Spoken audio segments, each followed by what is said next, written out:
Dobar dan svima, hvala vam što ste došli. Kao što ste rekli, nedavno u Podgorici pred domaćom publikom imao sam dobar nastup. Ušao sam u finale na tom Evropskom kupu. Prošle godine također sam osvojio medalju u Podgoricu, očigledno da mi prija domaći teren, domaća atmosfera i to je ono nešto čemu se ja potajno nadam da će da me gura i u petak do najdalje to što je moguće. Ja sam uradio sve što je do mene, trenirao sam nikad bolje, nikad jače, mislim da nikad nisam bio spremniji, zdrav sam, tako da ja sigurno ne ulazim s malim ambicijama taj dan, iako je konkurencija, znamo svi kakva je konkurencija, imamo olimpijske, aktuelne olimpijske medalje u mojoj kategoriji, mislim 3, čak u mojoj kategoriji, 32 borca, tako da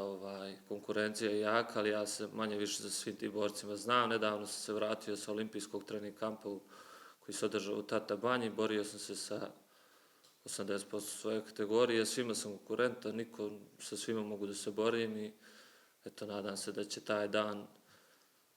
to kako sam trenirao, kako sam radio,